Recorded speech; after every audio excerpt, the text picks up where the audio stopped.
I attribute Karen's passion for making a social difference to several different factors in her life. First, she was raised in a family where her parents were deeply committed to social justice, and she watched them involved in the civil rights movement and other efforts to ensure that the least free of our population were included. There was a lot of prejudice against black people at the time, and we tried to do everything we could to end that kind of attitude in society. When we moved to another church south of Lorain, Ohio, we hired a black organist from Oberlin College, and He was good. he was a very good organist, and people loved his music, except after he had been there a year or so, one Sunday he brought his white girlfriend to the worship service on Sunday morning, and all of a sudden people didn't like his music anymore, and they thought he was just doing a very bad job of it, when we felt that the real reason was that they didn't like the fact that he brought his white girlfriend, because that was quite a no-no among most of the people in the church at that time. And the whole town, actually, pretty much. And so as the pastor of the church at that time, I knew that the official board was about ready to fire our organist, and I didn't want that to happen, and so I knew that the young people didn't want that to happen either, because they liked him very much. And so, sort of behind the scenes, I organized some of the children who were angry about what they thought their parents were going to do, and I talked to them. I didn't have to talk very hard to have them make some signs. "We want Taylor, we want Taylor." And they made signs, and they walked through the board meeting of the church with the signs. We 4 kids. we want Taylor, and of course our 4 children, including Karen, were right there in the forefront of that, and along with a number of their friends. And that was probably the first time that she really helped to make a difference in some of the social attitudes that people had at that time. Well, Karen was the youngest of 4 children, and I guess you could say she always had a sense of fairness and justice from the time she could walk and talk. You know, if we were going to have ice cream, everybody was going to have the same amount of ice cream. Nobody was getting 2 scoops if Karen was only getting 1. She had her 2 scoops of chocolate ice cream. So I guess you could say she's always had a strong sense of justice and equality, and she's carried that with her throughout her life. As a young woman, I remember Karen as a person who was quite clear in what she believed and what was important to her. And those characteristics came out as she interacted with others. I remember her once speaking very clearly to a leader about her expectation that he use more inclusive language. And her openness and clarity of expectations has grown more and more pronounced over the years. She's also developed a great ability to go into a variety of situations and to bring people together, to communicate clearly, and to help build bridges.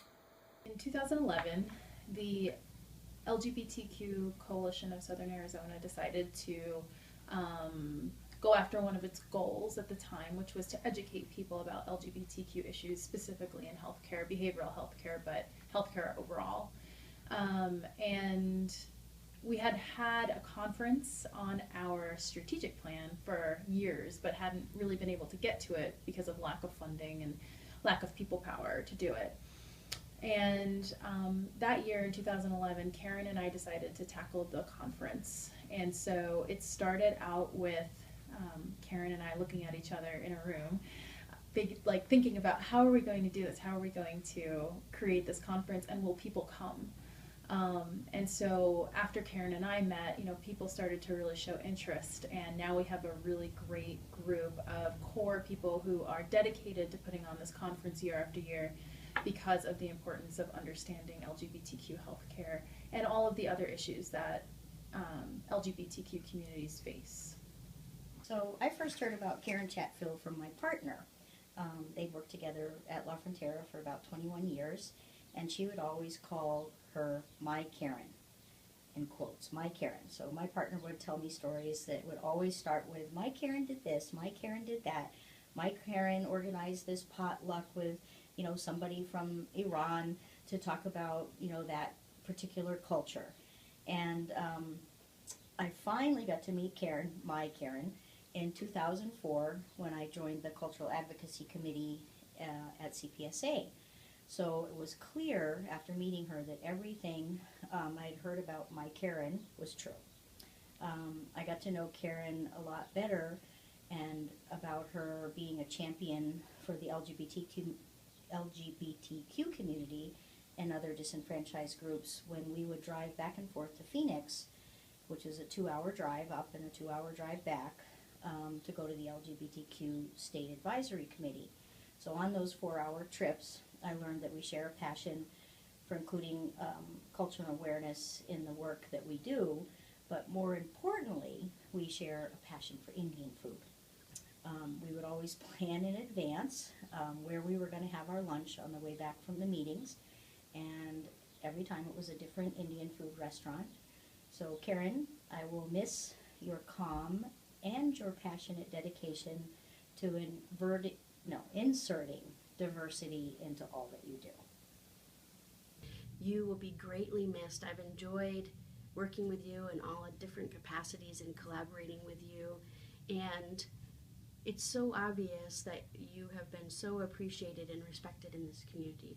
In the various coalitions and committees and work groups I've been on, everybody always looks to you for your opinion, your advice. And when you're not there, well, let's run this by Karen first. What would Karen Chatfield do? So, that'll be our continuing motto. What would Karen Chatfield do? And we'll hopefully inform our decisions from there. So again, I will miss you, the community will miss you. Hopefully our paths will cross again in the near future. Good day. My name is Kathy Wells.